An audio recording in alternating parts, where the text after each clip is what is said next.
The janitor looked at me with a broom in his hand and pity in his eyes. "No wedding here, sir," he said, his voice flat, almost rehearsed. I stood there holding the invitation, the gold letters shaking in my hand, my best suit pressed for nothing. My daughter's name was written in elegant cursive, the church address perfectly printed, the date circled in red, and yet, there I was, an old man outside an empty hall that smelled of dust and detergent. No flowers, no music, no guests, just me, a fool clutching hope. That was the moment I realized my daughter hadn't just cut me out of her life. She wanted me humiliated, erased, tricked like a stranger. My name is Charles Hampton. I'm 58 years old. I'm the kind of man who still polishes his shoes every Sunday, who never misses a thank you or a handshake. I worked 3 decades as a history teacher, raised my only child after her mother passed, and believed loyalty was something that mattered. That day, standing in front of that locked church, I felt a humiliation so deep it burned through my chest like acid.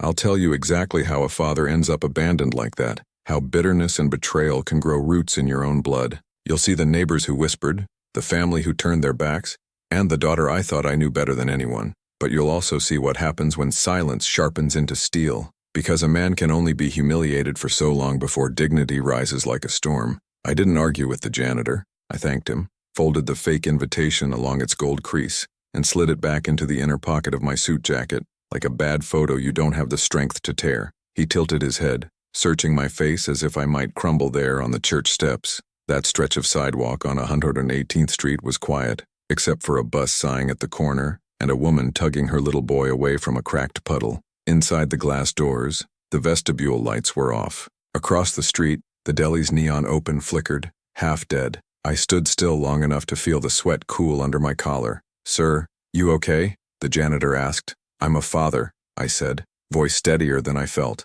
Today was supposed to be my daughter's wedding. He shifted his broom like a rifle he didn't want to hold. "I'm sorry, there's no events, not since last Sunday." I gave him a nod, the kind of nod you give a stranger who has done nothing wrong. Then I turned and walked away, careful and upright, like a man crossing ice. The Newark air was humid, heavy with summer's last breath. My shoes were polished just this morning. I could see the liquor store window ripple with my reflection as I passed. Silver beard trimmed, pocket square folded, the quiet armor I wear when life demands a bow tie. I tried to imagine my daughter, Eden, in a white dress somewhere else, somewhere I had not been invited, and felt a hollowness like I had missed the last train of my life. I turned into the deli. Bells on the door clinked. The counter girl glanced at my suit, then at the paper invitation in my hand. I ordered black coffee, no sugar, just heat. The cup burned my fingers through the lid. That was good. Pain clarifies. I took a table near the window and studied the invitation again.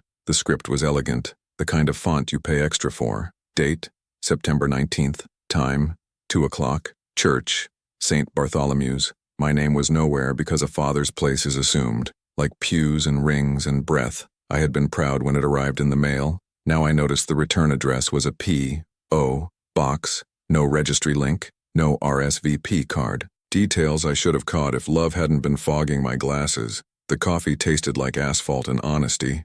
I pressed the cup to my lips and tried not to let the deli see an old man learning a new definition of the word daughter. People talk about betrayal as if it shows up loud and obvious with a trumpet. That's not true. It prefers handwriting you trust, a seal you don't question. If you're hearing this, do me a favor. Tell me where you're watching from, city and state. Let me know if you've ever stood outside a door that should have opened for you. And subscribe so you don't miss how this ends. I promise I won't waste your time. I come from a people who iron their shirts with the same reverence they bring to Sunday service. My mother taught me to polish my shoes so well you could fix your tie in the shine. I kept that order in my life because a man needs a way to stay upright. I taught high school history for 32 years and always believed in telling the story from both sides. Every nation calls itself brave. Every man does too, until he is made to stand outside a locked church. I took a breath. It tasted like bitterness cooled to a quiet thing. Then I decided to walk. The city has a way of absorbing hurt if you feed it your footsteps. I passed a pharmacy with hand-painted signs for flu shots. 2 teenagers argued over a pair of headphones. A gray dog slept under a fire escape like an old cushion. Newark is a chorus of small sounds. Bus brakes, stoop chatter, the basketball thump from down the block, that together say you're not alone, even when you are. A memory rose without my permission. Eden at 9 years old. her braids clicking with beads as she ran in circles around our kitchen table, the clock above the stove ticking in sympathy. "Daddy, faster!" she'd shout, and I'd chase her with a wooden spoon, pretending to be the monster she begged me to be. Her mother, Lila, would shake her head and laugh while stirring a pot of collard greens that made the whole apartment smell like home. That smell hangs in my bones even now, years after Lila's body surrendered to an illness that had the decency to be honest about its intention. I stopped at the corner and realized I was holding the invitation like a talisman. I slipped it out again and stared at the gold letters until they blurred. A man in a Yankees cap said, "Wedding?" I nodded. "Congrats." I nodded again.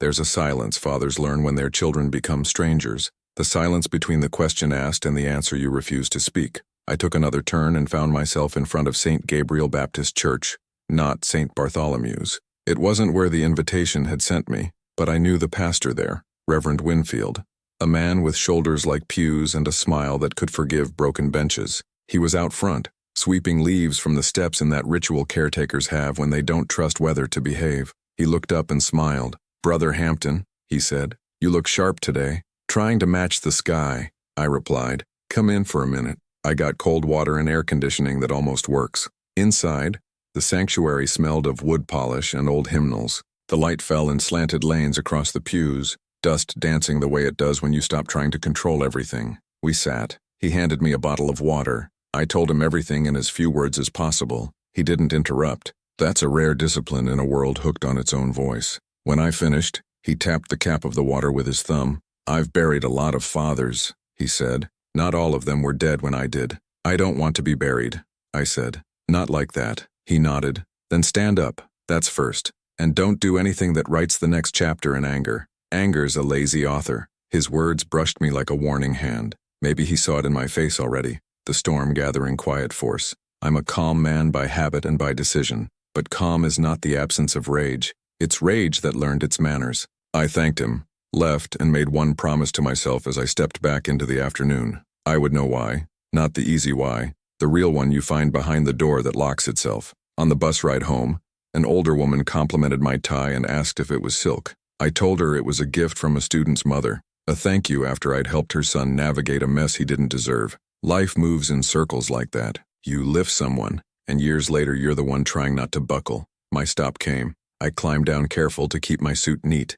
as if dignity could be ironed into a crease. Back in my apartment, I hung my jacket on the back of a chair and loosened my collar. The place was quiet except for the refrigerator clicking on and the distant hum of a neighbor's television. On the bookshelf, the family photos formed a silent jury. Eden at 12, with a science fair ribbon. Eden at 16 in a blue prom dress we bought on sale at the J.C. Penney in Kearney, her smile wide enough to make you forget prices. Lila's smile in the one photo that never sits quite straight no matter how I adjust it, as if she's still resisting a frame. I took them in one by one. I told each picture, something happened to us, and I didn't see it coming. I dialed Eden's number. It rang, went to voicemail. The sound of her canned recording cut me like a paper edge. I hung up without leaving a message. That was when I noticed a small detail I had ignored. The handwriting on the envelope of the invitation didn't quite match Eden's. I have a teacher's eye for penmanship. A's that curl one way, S's that prefer to lean. Eden's capitals always had a shy tilt. The ones on the envelope stood straight like soldiers. I found a drawer with old letters, birthday cards, a note she wrote me when she got her first job at the library. "I promised to pay you back for the bus pass, Dad." I set them beside the invitation and studied. There it was. The difference, obvious now that my heart had been sent to sit in the corner. I ran my thumb over the mail stamp, Newark's processing center. That didn't help, but the P.O. box did. I could ask at the post office. Not today. Today demanded a slower grief. I made myself a sandwich, turkey, mustard, a single slice of tomato. I ate it standing in the kitchen because chairs felt like commitments. Somewhere between the second and third bite, the sink started to leak. A slow, ridiculous drip that insisted the universe still obeyed simple physics. I tightened the pipe and laughed, short and humorless. Even my house was performing a small betrayal. That evening, I ironed my suit again. Some men drink. I press linen. The hiss of steam has a way of smoothing more than fabric. The habit steadied me enough to think, if the invitation was fake, who sent it? Eden's fiancé, Marcus. He was a charismatic young man with a grin that liked mirrors too much. He loved entrepreneurship the way some men love the idea of money. He had 3 ventures and no profits that I'd seen. but people aren't single notes. He cared for his little sister when their mother had back surgery and came by our place once with a bag of groceries just because. Then there was Naomi, Eden's best friend since 10th grade, whose loyalty was fierce until it turned on you. Could it be my ex-sister-in-law, Loretta, Lila's younger sister, who once looked at me like the wrong answer to an important question? Too many suspects, too much guesswork. Teachers don't guess. We follow sources, but I had a plan that didn't announce itself yet, not even in my own head. Before sleep, I sat at the kitchen table and wrote down 3 truths on a piece of yellow legal paper, the sort we used in department meetings. 1. My daughter did not invite me to her wedding. 2. Someone sent a fake invitation to ensure I showed up to nothing.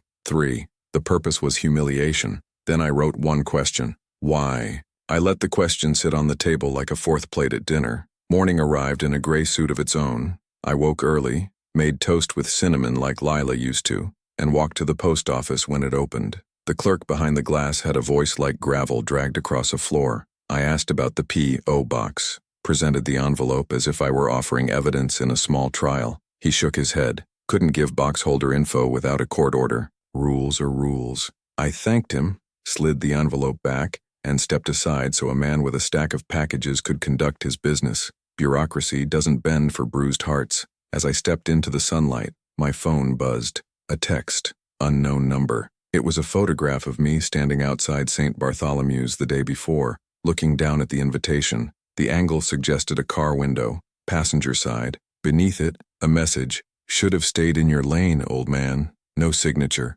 No mercy. I felt my blood rise. A tide meeting a hard moon. Not fear. Fury's older, smarter cousin. I read it again, took in the gall of it, and put my phone in my pocket carefully. The way you close a book before it teaches you the wrong lesson. My next move was forming itself. When someone wants to make you small, you don't expand with noise.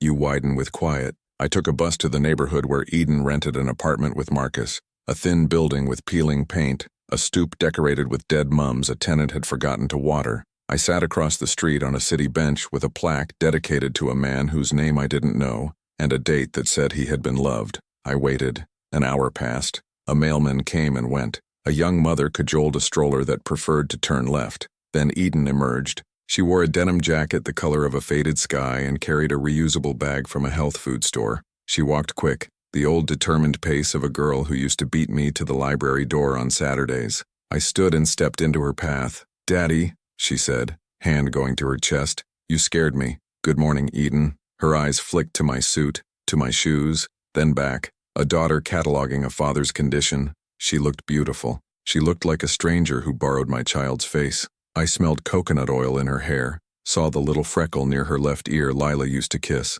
"I tried to call you yesterday," I lied. The lie tasted bitter. "You had a wedding to get to." She froze half a beat, a blink too long. Then she recovered. "Oh, Daddy, there was a change of venue. I sent a text. You didn't get it?" The rehearsal from the janitor's voice echoed under her words. "No," I said gently. "I didn't get it. I'm sorry," she said. The apology landed like a feather, pretty, light, and not meant to cover. "We kept it small, Marcus's family only. We'll do something later with everyone. You know how it is." "I don't," I said, "but I'm willing to learn." She shifted the bag on her shoulder. The sunlight made a halo out of dust near her. "I have to go," she said. "The store closes early. I have something for you." I pulled the invitation from my pocket and set it on her palm. She stared at it. A shard went through her expression. Fear? Guilt? So fast a person might have missed it. I've taught enough teenagers to respect the flicker. "Where did you get this?" she asked. "It arrived in my mailbox." She swallowed. We didn't." "Who is we, Eden?" She pressed her lips together into a line that looked like a wound. "I can't do this here," she whispered. "Call me tonight." I nodded. "I'll be home." She stepped away. At the corner, she turned back, opened her mouth as if to say something, and then didn't. How strange to watch a sentence die. I sat back on the bench until my legs remembered their job. Then I stood and took a slow walk around the block. Marcus appeared from the side alley, checking his watch, frowning the way men do when they are counting other people's time. He didn't see me. He joined Eden at the corner, and they talked low. He took the invitation from her and, without looking at it twice, slipped it into his back pocket. That told me something I needed to know. I went home. On the way, I stopped at a hardware store owned by a man named Mr. Bartley, who kept a radio tuned to old soul. The store smelled like sawdust and machine oil, two fragrances that tell you the world can be fixed with the right wrench. I bought a small spiral notebook and a pen with black ink. If a former history teacher has a weapon, it's notes. Back at my kitchen table, I drew a timeline, dates, phone calls, shifts in Eden's tone when she talked about Marcus, the night at the 4th of July BBQ when Marcus disappeared for an hour and returned smelling like cologne I didn't supply. The day Eden stopped coming by on Sundays with her laundry. The winter afternoon Naomi told me, half joking, that I was too intense and should let Eden be happy her way. I wrote it all down and watched patterns appear like constellations. Connections always look mystical until you mark them with a pen. That's when I decided to do something they would never forgive me for. I opened an old shoebox beneath my bed. Inside lay a handful of keepsakes, my grandfather's pocket watch, a letter from Lila folded until the paper threatened to give up, a Polaroid of Eden on her first day of high school holding up a notebook like she'd discovered a spell. I lifted the pocket watch and wound it slowly.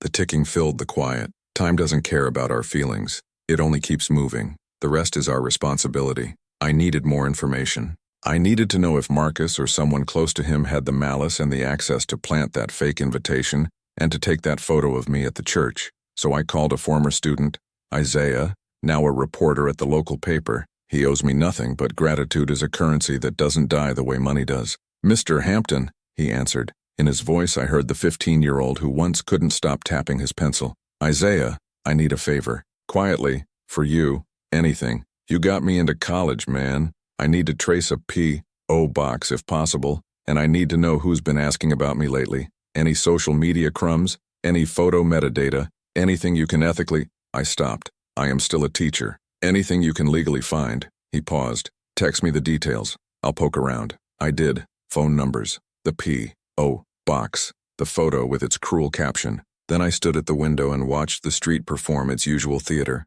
Kids with scooters, a mail carrier with calves like carved wood, the retired guy from 2B watering plants he doesn't let anyone else touch. The world looking normal while your insides tilt is a special kind of insult. Night came with a sky that felt too close. I made rice and beans and ate at the counter. The phone stayed quiet. Eden did not call. I went to bed knowing sleep was going to try its best and fail. When it finally broke through, it brought dreams of empty halls and locked doors and me pounding like a drummer no one hired. I woke before dawn to a text. "Meet me at Calhoun Coffee, 10 a.m.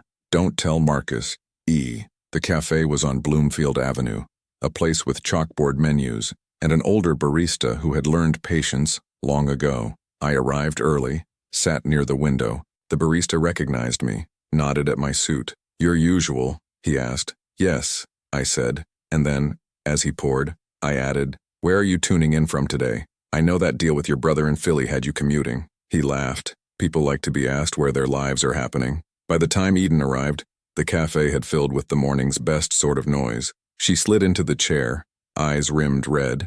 "Dad," she said, "I need to tell you something, but you cannot—" Her voice faltered as the bell over the door rang. She glanced back, fear shooting through her expression like a flare. I turned, ready to see an enemy. But what walked in wasn't an enemy. It was a storm I thought I'd outrun years ago. The bell over the cafe door finished its little song, and in walked a storm wearing shoes. My heart knew her before my eyes did. Loretta, my late wife's younger sister, same sharp cheekbones as Lila, same eyes that never gave anything away for free, but hardened now, polished with bitterness instead of kindness. She carried herself like someone who had rehearsed her entrance. That scent, wintergreen gum, just as I remembered, cut the years between us in half. Eden stiffened across from me. "Aunt Loretta," she said, voice brittle.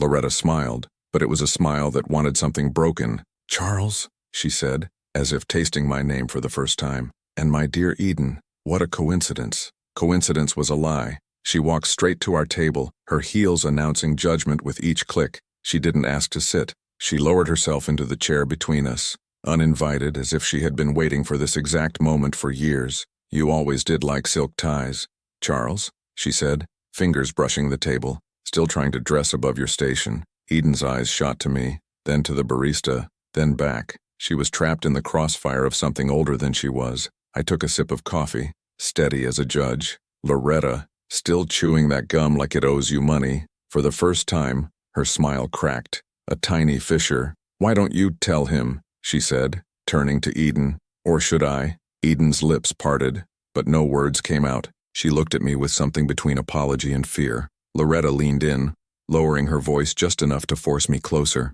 You think that wedding invitation was an accident? You think humiliation just happens to find you on a church step? No, Charles. It was arranged, and you're too blind to see who arranged it. Her words slid across the table like knives. I set down my cup, leaned back, and let silence do its work. Silence is the teacher's chalkboard. It forces others to write their own confessions. Loretta couldn't stand it. She laughed, sharp and mean. You were never good enough for my sister. You dragged her down into that cramped apartment, made her work herself sick, then buried her like she was already tired of living. And now you think you can stand tall in your polished shoes and act like a victim? Please, Eden deserves better. Eden flinched as though struck. Auntie, stop. But Loretta didn't stop. Marcus understands legacy. He understands family, not the kind you build out of scraps and secondhand books, but the kind that knows how to take what it deserves. If Eden didn't send that invitation, it's because someone had to, because you never belonged in that celebration.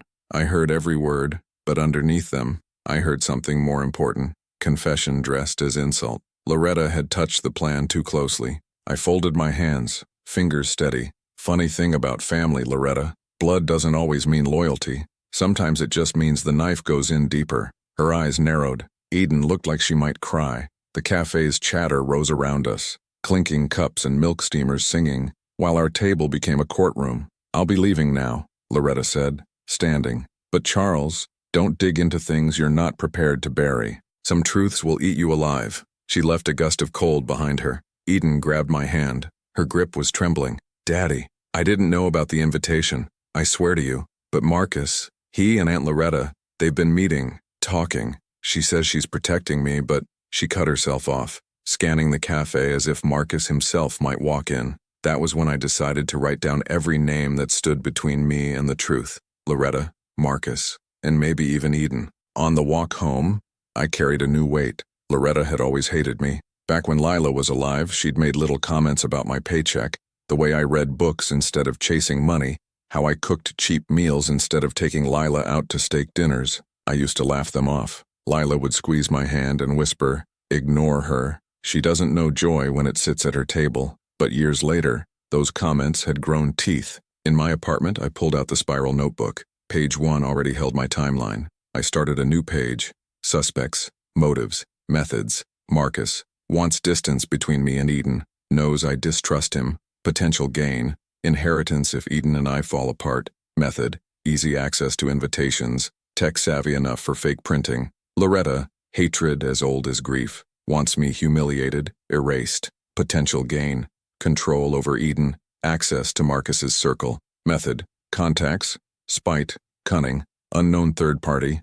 Someone who knew where I'd be, who could snap that photo from a car window. I tapped the pen against the page, then wrote one more line. Could Eden herself be complicit? I hated the ink even as it dried. The next day, Isaiah called. Mr. Hampton. I pulled what I could. That P.O. box, registered 3 months ago. Cash-only payments. Holder listed as Naomi Wilkes. Naomi, Eden's best friend. The betrayal multiplied like mold. But here's the thing, Isaiah continued. The photo you sent me, metadata shows it was snapped on a Samsung Galaxy model last year. And guess who just posted a story from that exact phone model? Marcus. Same EXIF stamp, same serial cluster. The pen in my hand dug into the page until it nearly tore. Isaiah hesitated. Want me to keep going? Yes, I said. Follow the trail, but careful. After the call, I sat in the quiet. The shoebox with Lila's letter was still on the table. I unfolded the letter and read it again.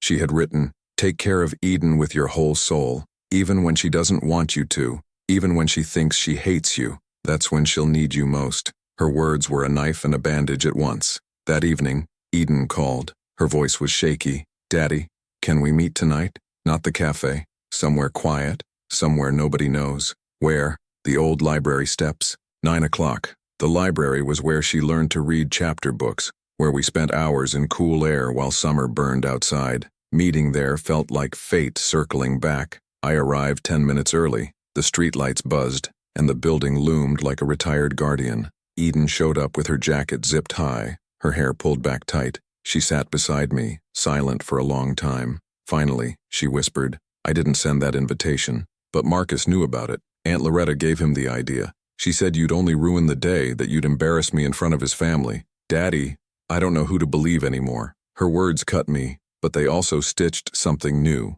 She was torn, not lost entirely. I put my arm around her shoulders, tentative but steady. Eden, listen to me. No matter what they say, no matter what lies they plant, I am your father. That doesn't vanish because someone prints it off a fake invitation. She leaned into me, just for a second. Then she pulled away, as if afraid of being seen. Marcus is hiding something, but if I tell you, you have to promise not to do something that can't be undone. I looked her in the eye. I can promise I'll find the truth. What I do with it, that depends on how sharp it cuts. Before she could answer, a shadow moved across the library steps. A man's voice broke the night. Talking secrets, are we? Marcus stood there, hands in his pockets, smile glinting under the streetlight like a blade. Marcus stepped forward, slow like a man who believes the ground belongs to him. His shoes scraped against the concrete, echoing in the hollow night around the library. He stopped a few feet from us. His grin stretched wide, practiced, the kind of smile meant for photographs instead of people. Charles in, he said, almost sweetly. Out for a late-night father-daughter chat, how wholesome. Eden stiffened. Marcus, please. He cut her off with a glance sharp enough to draw blood. Don't please me, Eden. You know I don't like secrets. I stood, not aggressive, not timid, just upright, the way a man stands when dignity is the only shield left. Secrets. Funny word coming from the man who thinks cash-only ventures and rented cars are a personality. His grin twitched, but he kept it. History teacher with jokes. Cute. Eden stepped between us, her voice trembling. Stop it, both of you. Marcus tilted his head, studying her like a specimen. You think he's here to protect you? He's here to control you. Always has been. Men like him. He jabbed a finger toward me. They don't know when to step aside. That's why you'll always be stuck in his shadow if you let him stay. I didn't move, didn't blink. Years in the classroom taught me that stillness can be louder than rage. He hated that stillness. Eden's eyes darted between us. Marcus, enough. You promised. Promised what? I asked, my voice cutting in like chalk across a board. Marcus's jaw flexed. Eden turned away, as if she had spoken too much. That was the moment I knew the truth wasn't hiding in shadows anymore. It was standing right here on the steps, wearing cologne too strong for sincerity. I leaned closer, lowering my voice so only he could hear. That fake invitation? The photo of me at the church? That was your handwriting? Your phone? You're sloppy, Marcus. His smile broke then, just for an instant, teeth clenching behind the mask. But he recovered quickly, chuckling low. Prove it, old man. Who's going to believe you? Eden? She's already halfway to thinking you're delusional. I turned to her. Eden, listen to your heart. Does it sound like mine is lying? Her lips trembled. She didn't answer. Marcus reached for her arm. Let's go, now. I stepped in front of him, my voice calm, cold. You don't touch her. The air thickened. A car passed on the street, headlights spilling across the library steps, spotlighting our little stage. Marcus's hand dropped back to his side, but his eyes promised a debt. He leaned close enough that I could smell the liquor under his breath. Careful, Charles. You keep poking around where you're not wanted. You might not live to see how this story ends. Then he took Eden's hand, not roughly, not gently either, and led her down the sidewalk. She glanced back at me, her eyes pleading for something she didn't have the words for. I stayed on the steps, fists curled tight inside my pockets. That's when revenge stopped being a shadow. It became a plan. The following morning, I met Isaiah again, this time in a diner on South Orange Avenue. He slid into the booth with his laptop, ordered pancakes he wouldn't finish, and pushed the screen toward me. Your future son-in-law, Isaiah said, has more skeletons than a cemetery, bankruptcy filings under aliases, business licenses opened and closed within months, a pattern of fast money and faster exits, and then the gem, small claims lawsuits filed by former investors, all quietly dismissed. Looks like Marcus knows how to cover his tracks, Isaiah said. Not well enough, I murmured, but there was more. Naomi's P.O. box had been used not just for the fake invitations, but for correspondence with a printing service. The service confirmed multiple batches of cards had been ordered, including one set marked discard. The order had been paid in cash. Isaiah leaned back, smirking. Whoever wanted you humiliated went out of their way. This isn't just about keeping you from the wedding. This is personal. Personal. That word rang like a bell. Loretta. That evening, I sat with my notebook again. I drew lines between names.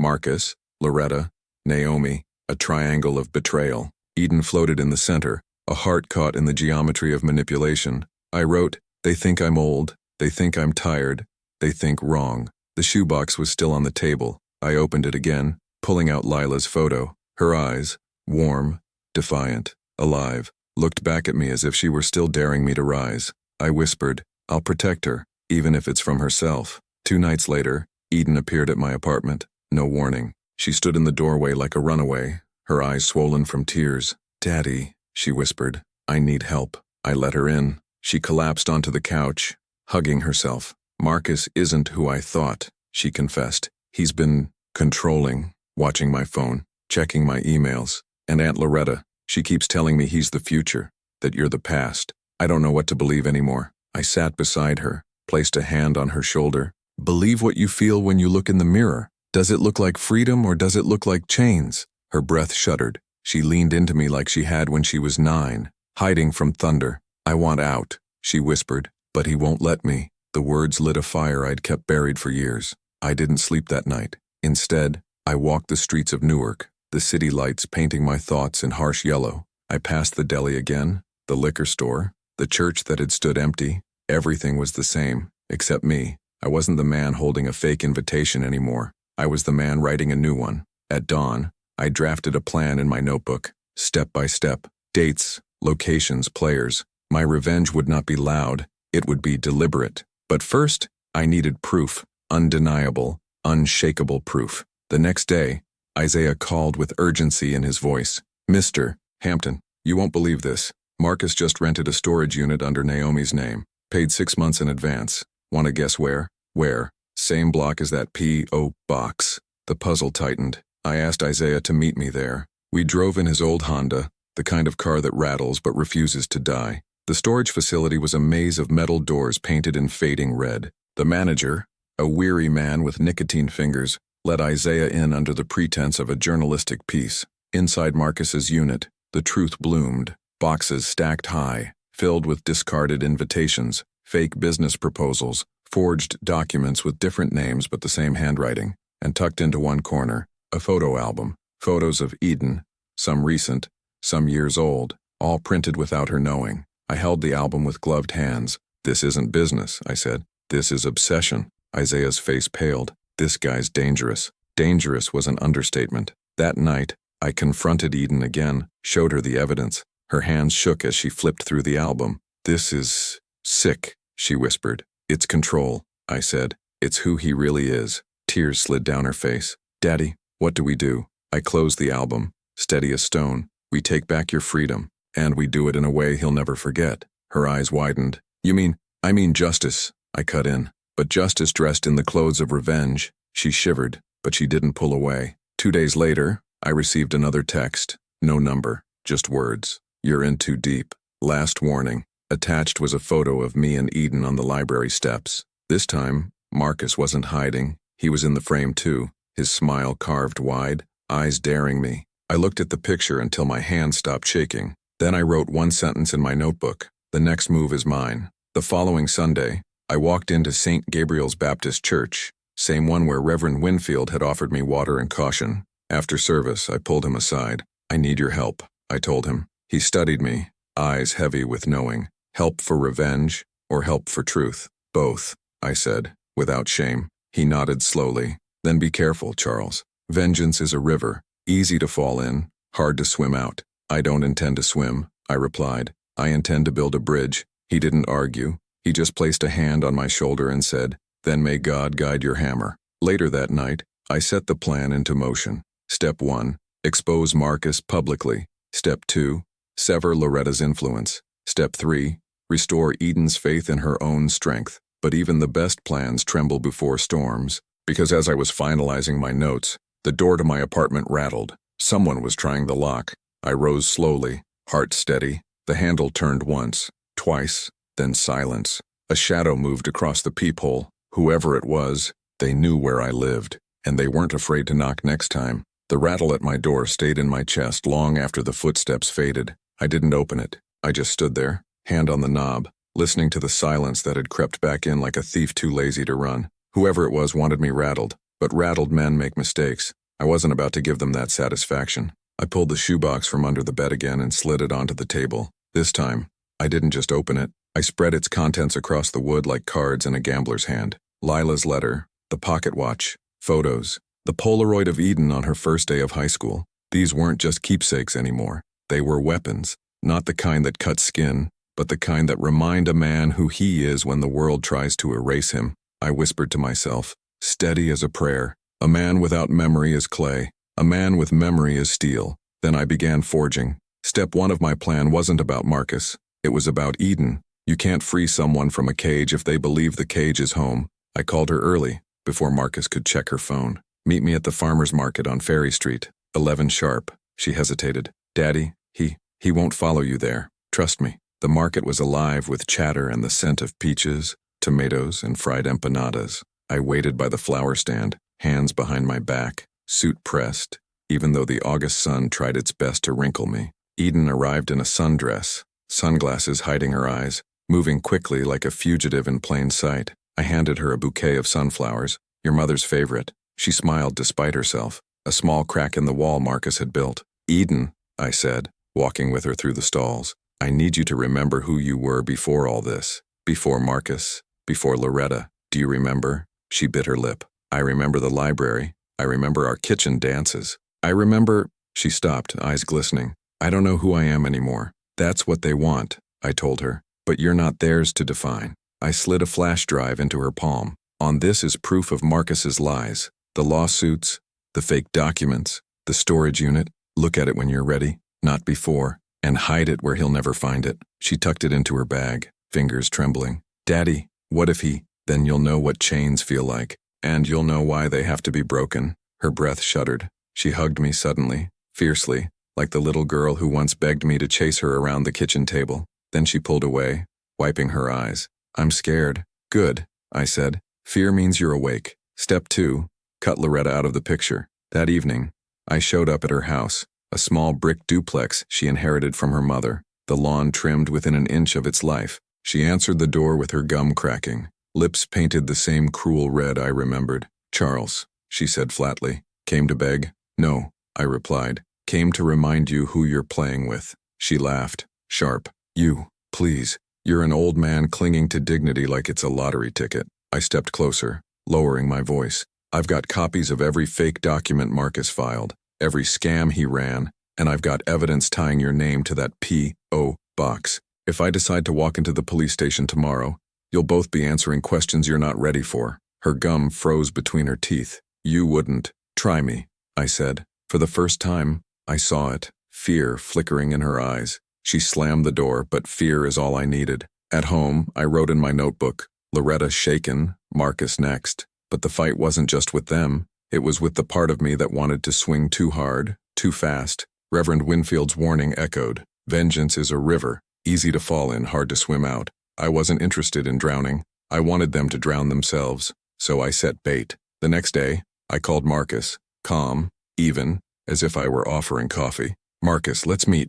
Just you and me. Silence on the line. Then his smug voice. Why would I waste time with you? Because I know about the storage unit. And unless you want Eden finding out on her own, you'll meet me tonight. 8 o'clock, Riverside Park, the benches by the water. Another pause, then a low chuckle. You've got guts, an old man, fine. But don't cry when you hear the truth. Truth, I repeated. I welcome it. I hung up. The river smelled of rust and summer heat that night. I arrived early, sitting on the bench with my notebook in hand like a teacher preparing for class. Marcus showed up in a leather jacket, trying too hard to look dangerous, his grin flashing under the streetlights. Charles, he said, hands in pockets, you're persistent. I learned persistence raising a daughter alone, I answered. Now let's talk. He sat, stretching his legs like a king in exile. So, you think you've got something on me? You think you can scare me with paperwork and photos? I handed him a folder. Inside, copies of the lawsuits, the fake IDs, the photos of the storage unit. He flipped through them, still smirking. Cute, he said, but you don't get it. Eden's mine now. Whatever story you try to tell, she'll believe me. Because I'm the one she sleeps beside. I'm the one whispering in her ear every night. You're just a ghost in polished shoes. I didn't flinch. Ghosts don't scare me. But they scare men who live afraid of being seen for what they are. His grin faltered. Just a fraction. I leaned in. You've already lost, Marcus. You just don't know it yet. Every word you speak, Every lie you tell, every step you take, I'm writing it down, and when the moment comes, you won't just lose Eden, you'll lose everything." He laughed again, too loudly, the kind of laugh that tries to cover cracks. "You're bluffing." I smiled, small and steady. "History remembers the truth, Marcus, and I've made a career of remembering." For the first time, his eyes flicked with uncertainty. He stood abruptly. "You'll regret this." He walked away, but his steps were faster than his grin allowed. I returned home with something heavier than proof. I had his fear, and fear is the first domino. I opened my notebook and wrote one sentence. "Tonight, revenge started breathing in full." The next morning, Eden called. Her voice was urgent.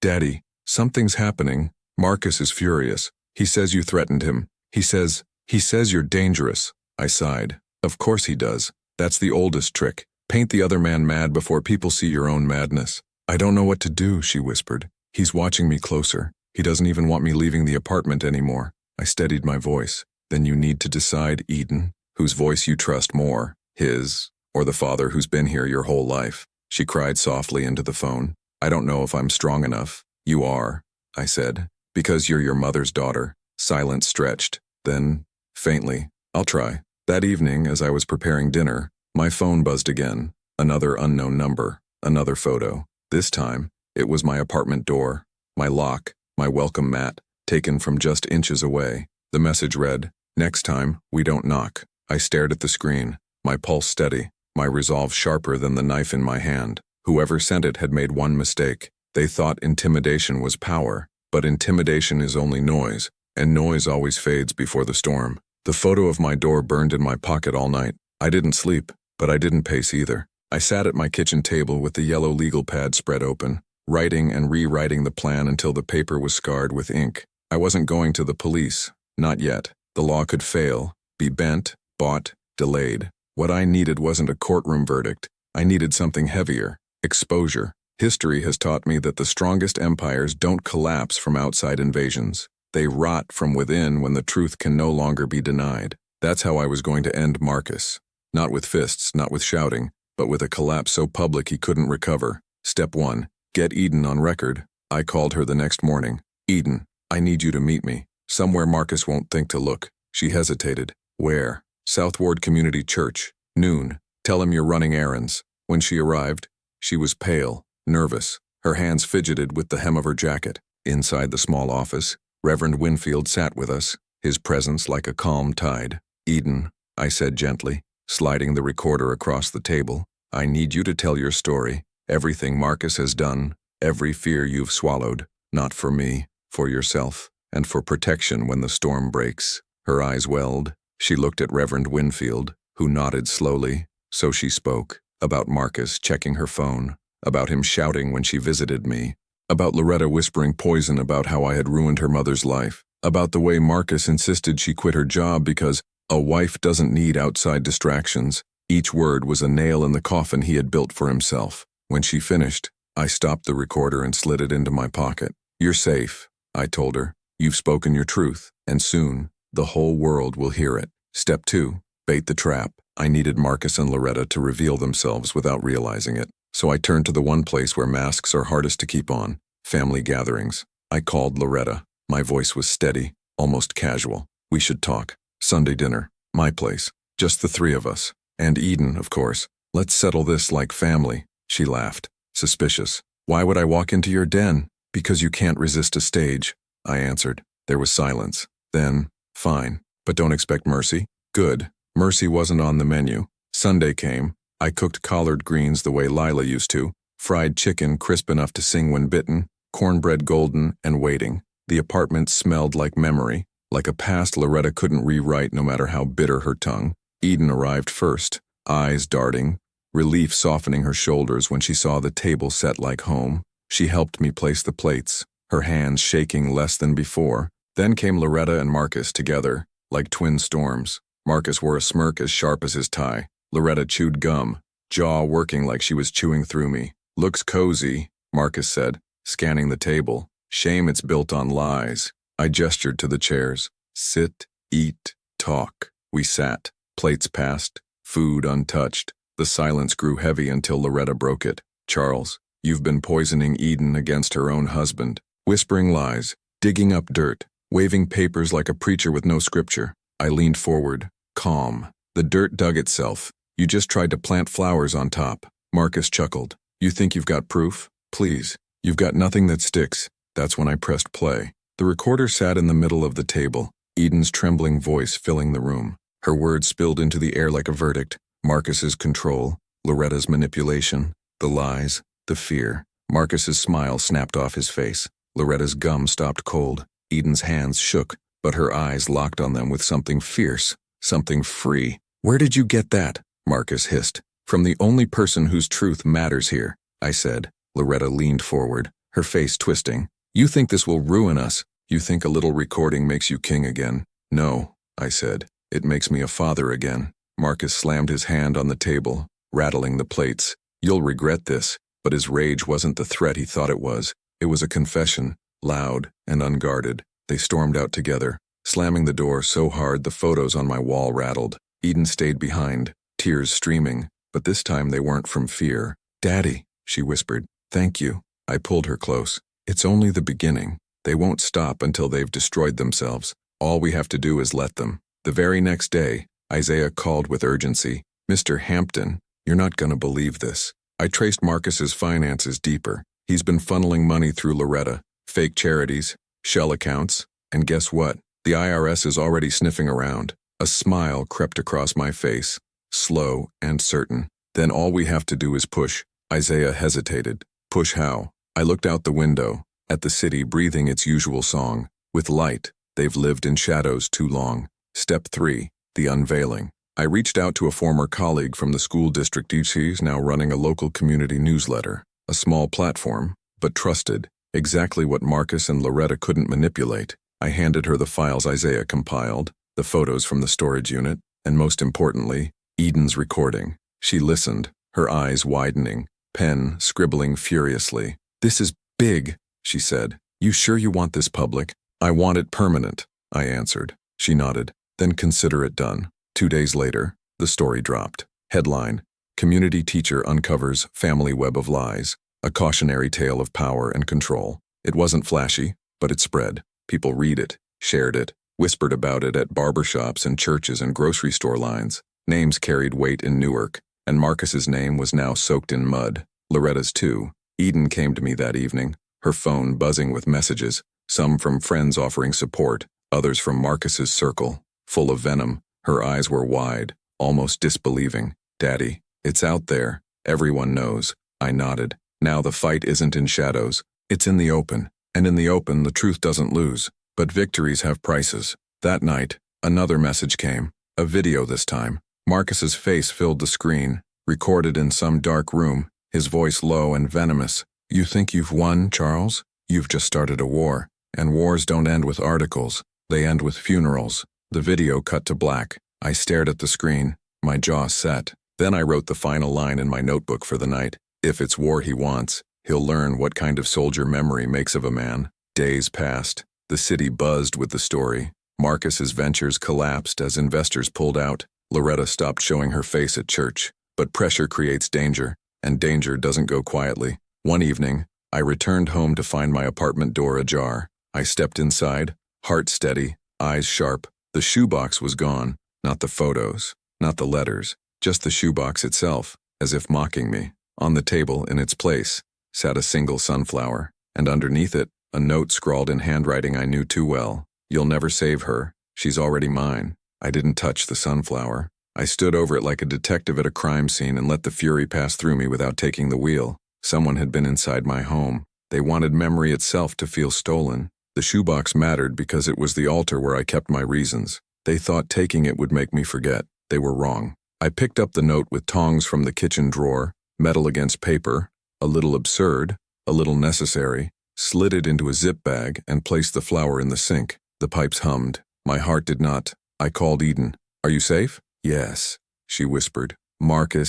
He's pacing. He keeps making calls. Aunt Loretta hasn't answered him since the article. Good, I said. Stay put. I'll call you back in an hour. Next I called Isaiah. I need one more favor. You name it. 2, actually. First, do you still know that detective from the Financial Crimes Unit you interviewed about the church embezzlement case last year? I do. Second, do you still have access to that simple, legal nanny cam you used for your landlord story? You planning a sting, Mr. Hampton? I'm planning to let the truth finish its work. He arrived with a small canvas bag and eyes bright with the kind of nervous that makes reporters good at their jobs. Inside the bag was a button camera disguised as a smoke detector, a second one that looked like a clock, and a set of sticky anchors. You'll need an audio consent sign somewhere, he said. Public gathering. Clear warning. You taught me that. I remember. He also handed me a number. Detective Ramos. Trustworthy. He can't work for you, but he'll listen. I called. A measured voice answered. I explained the fraud threads, the storage unit, the article, the photo threats, the break-in, and the note. I told him I wasn't interested in vigilante justice. I wanted lawful rails under the train. I can't promise results, Ramos said, but I can promise I'll be looking when you snap the picture. That's all I need. After we hung up, I brewed coffee strong enough to stand a spoon and sat at the table with my yellow pad. The plan needed 3 beams: lure, witness, law. The lure would be something Marcus couldn't resist, a stage and a chance to win Eden back in front of an audience. The witness would be ears and eyes I controlled. The law would be watching with its quiet shoes on. It came to me simple as a chalk line. The community forum that met every other Thursday at St. Gabriel's. The pastor always opened the floor for testimonies, jobs, housing, safety, family resources. It was where we showed our seams and asked for needle and thread. Marcus had always mocked that kind of gathering as small-town drama, which meant he feared it, and fear makes arrogant men reckless. I called Reverend Winfield. I need your forum. Is this truth or revenge, Charles? Both, but truth is driving. There was a pause that felt like a prayer. You set your sign about recording. You keep the tone clean.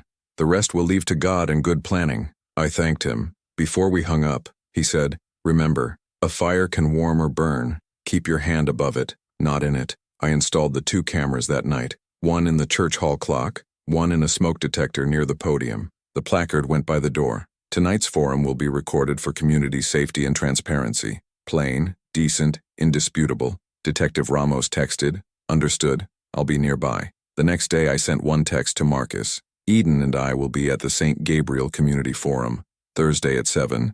If you have anything true to say, you can say it there. I sent a similar one to Loretta. If you care about your niece, meet us. No insults, no bait dressed as blood, just a door left open and a light on. I half expected silence. Arrogance, and however, hates being left out of the room where dignity might be handed out for free. That afternoon, Naomi called. She'd kept quiet since her name appeared on the P.O. box records. Her voice was small, brittle. Mr. Hampton, I made a mistake. How big? Big enough to choke on.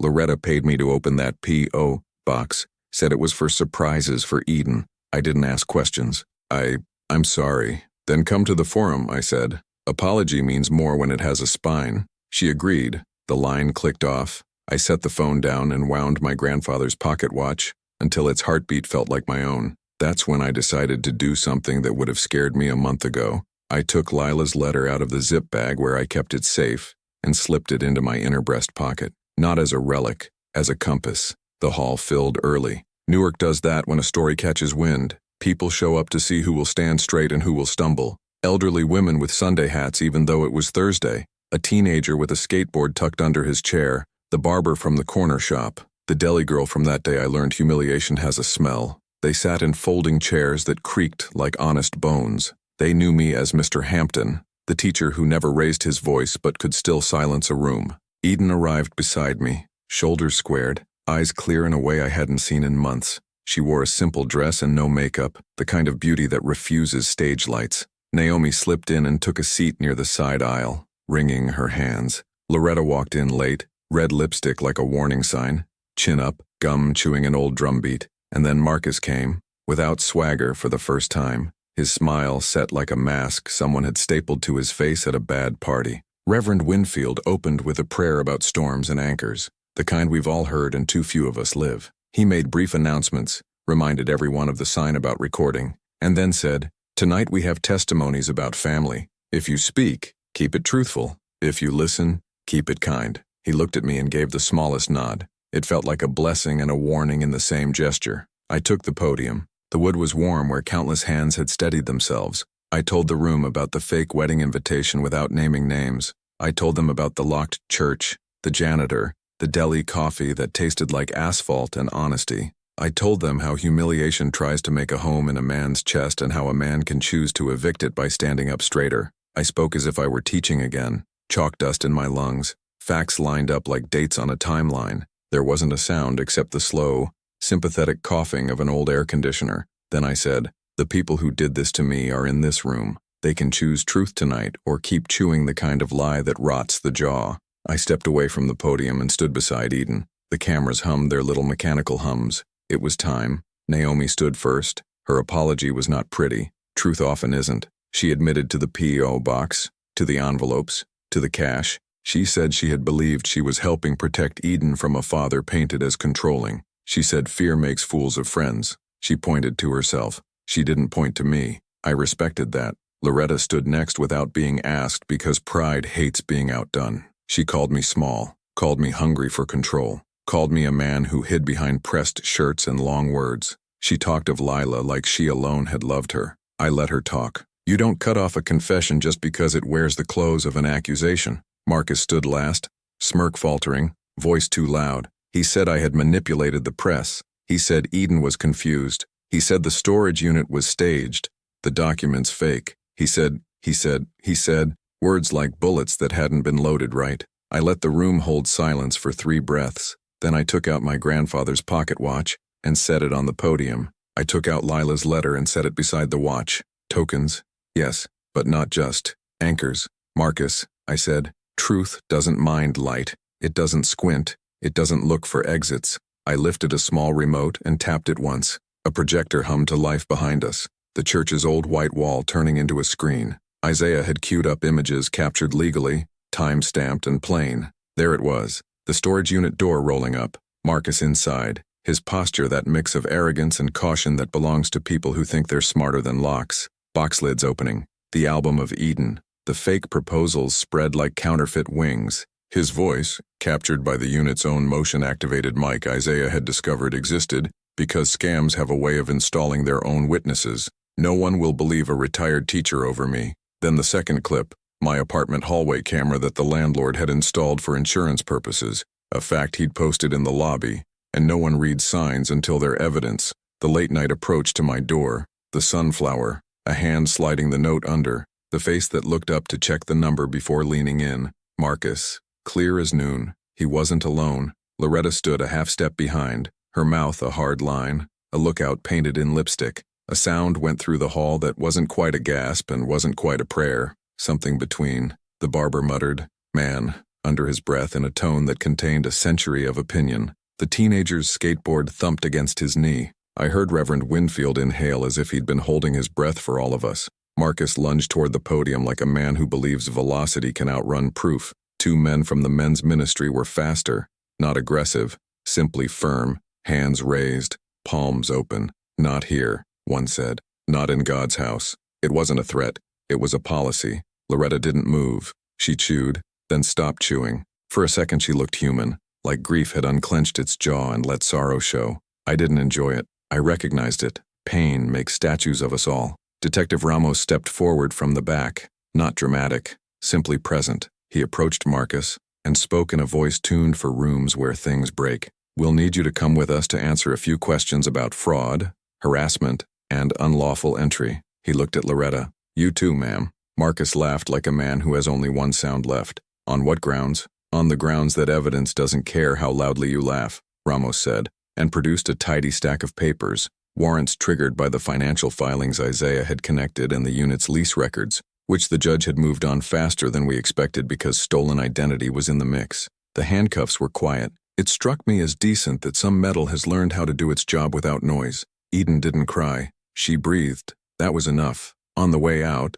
Loretta turned to me, eyes suddenly wet, and in a voice I had not heard since Lila's funeral, said, "I hated you for living." It was not an apology, but it was honest. I nodded and said, "I loved her by staying." She looked down. The usher opened the door. After they left, the hall didn't erupt. It exhaled. The pastor stood and said a few words about truth making you free, but reminding everyone that freedom comes with a broom. You have to sweep every day. People clapped, not for spectacle, but for relief. Newark claps like that. Palms to say we saw, we heard, we stood as witnesses. Back home that night, I found the shoebox on my doorstep, not a scratch on it. Whoever had returned it didn't want me to call the police for burglary, perhaps. Or perhaps they wanted me to know the game was over and they had lost. Inside, the letter still smelled faintly of Lila's perfume. Or maybe that's the lie memory tells to be kind. I set the box back under my bed, not as a hiding place, but as a ceremony complete. Eden knocked 5 minutes later with a duffel bag and eyes that looked like first mornings.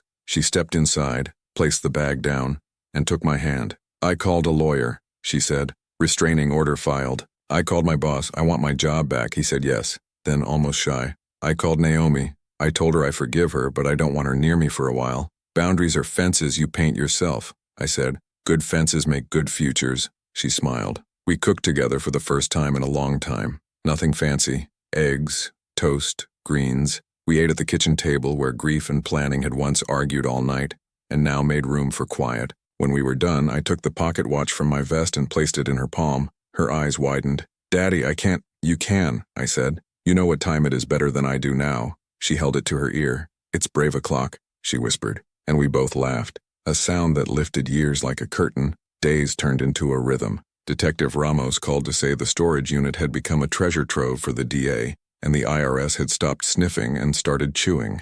Naomi gave a statement. Loretta's lawyer tried to turn her into a victim of Marcus's manipulation, and maybe there was a piece of truth there. No villain is single note, but choices have signatures, and hers were on checks and boxes both. Marcus posted bail and posted online about conspiracies, then posted nothing for a while because sometimes consequences finally arrive wearing badges and calendars. I went back to St. Gabriel's on a Sunday, where sunlight made the dust dance like joy. After service, people hugged me, patted my shoulder, asked after Eden. The deli girl slipped me a bag of cookies. "On the house, Mr. H." The barber promised me a free lineup, "Whenever you want to shine brighter than usual." Newark knows how to hold its own when the wind picks up. A week later, Eden and I sat on the front steps with paper cups of Dunkin' coffee, watching the neighborhood do its ordinary miracle of living. The kid from 2B chased a bubble he'd blown too big for its own good. A bus exhaled at the corner. A horn honked in a pattern that meant someone was in love or late or both. "I thought I was going to marry a future," Eden said quietly. "Turns out I was marrying a mask." "Masks sweat eventually," I said. "You just waited long enough to see it." She looked at me. "Are you angry at me?" "I was humiliated at the church," I said. "That humiliation wanted to plant itself in me and call itself a tree. But you told the truth. You walked out of the cage. So I'm not angry, baby. I'm proud. Anger is easy. Pride takes work." She nodded. "Will I ever trust again?" "Yes," I said. "Because trust isn't something you give. It's something people earn by showing up, quietly and repeatedly, even when nobody is clapping." She leaned her head on my shoulder. The pocket watch ticked faintly in her palm where she still liked to hold it when the world felt too loud. The sound threaded the air between us like a low hymn. Looking back now, the moment at the locked church wasn't just humiliation. It was ignition. Pain.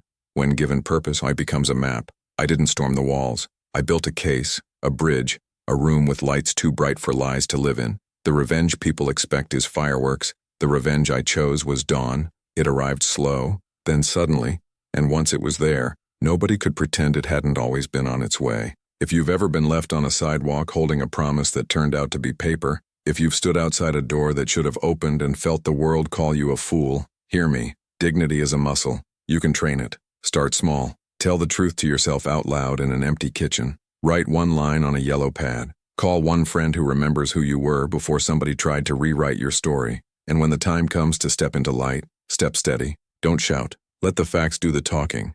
The facts are fluent. If you made it this far with me, I'd like to know where you're listening from. Your city, your state, the street where you learned something the hard way and refused to let it make you bitter. Leave it in the comments so this old teacher can see the size of the class. And if you want stories like this, messy, human, honest, don't forget to subscribe. Not for numbers, for witnesses. A man can endure a lot if he knows someone saw him stand. The janitor at St. Bartholomew's never knew he saved a life with 6 words. "No wedding here, sir." He wasn't wrong. There was no wedding there. The marriage I found instead was between truth and patience. It was enough. It was everything. And when I polish my shoes on Sunday now, I can see my face in the shine without flinching. That's what victory looks like at 58. Not trumpets, not headlines, but the quiet ability to look yourself in the eye and nod hello like an old friend who kept his promise.